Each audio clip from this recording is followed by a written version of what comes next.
Hey there, avid listeners. Thanks again for tuning in to Sin's Workshop. Hope you're having a wonderful day.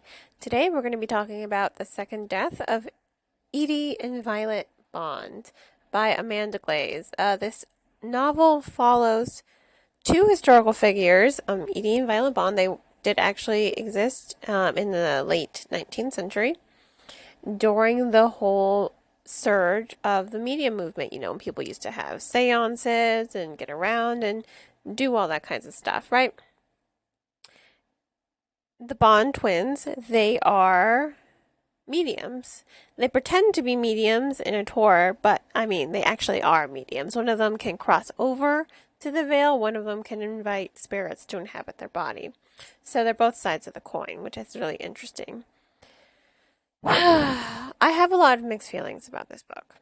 I loved the premise, and I did like the commentary on women's rights. I think it's really relevant to today's issues, how they talk about women's rights and the place of a woman in the world, and how at times it is treated lesser than a man's role in the world. So I did enjoy the satire. I did enjoy the commentary. However, I kept reading this book and I kept waiting for something to happen. And unfortunately, it just took way, way too long to really develop as a story. The book's catalyst is supposed to be the death of the Bond sisters' mother. That is supposed to be the catalyst of the novel. However, it just seems kind of just like this fact that happened. It doesn't seem like it's as important as the ending does show you to be, to the point where I often forgot about it. It seemed inconsequential to me as I was reading the story. That is until probably midway through the story, and Edie's discovering, hey, that spirit that's responsible for my mother's death, it's still alive and it's still out there. I need to hunt it down. There we go. And I finally thought, yay, something's finally going to happen with this story. No. Again, no. It sort of like switches, and now it's all about, I need to find my missing friend. Why are women going missing? What's the mystery with the father?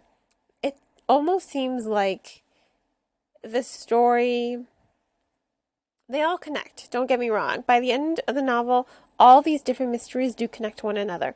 That's good. However, as the story is going and as it's moving forward, it does seem to lack some sort of cohesion.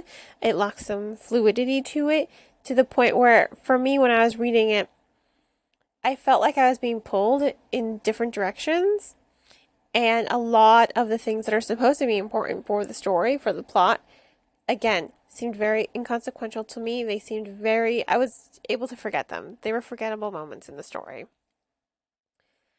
So I just kept reading it, and I just kept waiting for something to happen. I'm just like, okay, when is something finally going to happen? When is something finally going to happen? That was me as I was reading the book. And that's really unfortunate, because I really did want to enjoy the story. That being said, one of my other hindrances with this novel was Edie herself. Oh my god. Edie, I get it. You feel responsible for your mother's death. I understand. She literally keeps so many secrets from her twin sister, and she lies to her sister to the point where I totally understand why Violet, like, snaps at her. It's just like, can you just be honest with your sister? First of all, she's putting her sister in more danger by not being honest with her and just telling her, hey, this is what happened. You know, enough time has passed that I think she can finally be honest with her sister, especially with her sister just being like, Edie, come on, just tell me. Just tell me what's going on. Just tell me what's going on with you.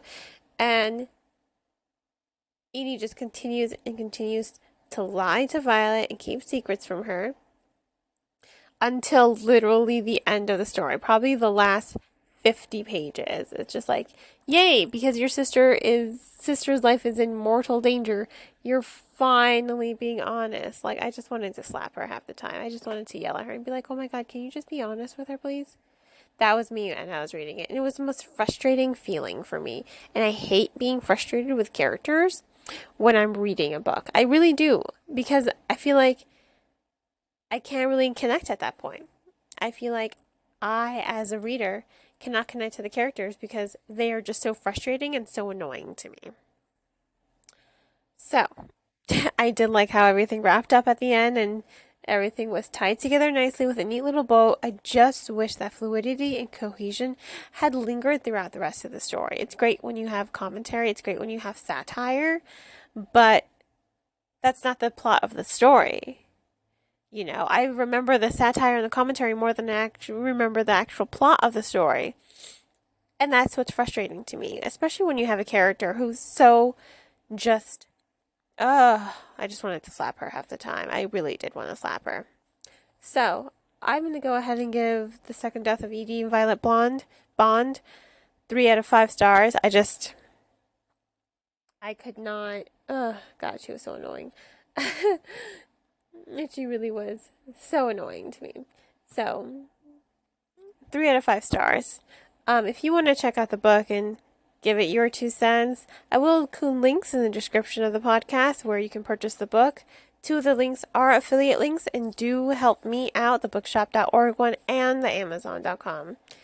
You can also become a supporter by liking this podcast and sharing it with all your book-loving friends, or by making a one-time donation to my Buy Me a Coffee or Anchor FM, my recording platform. I hope you all have a wonderful rest of your day, and as always, happy reading.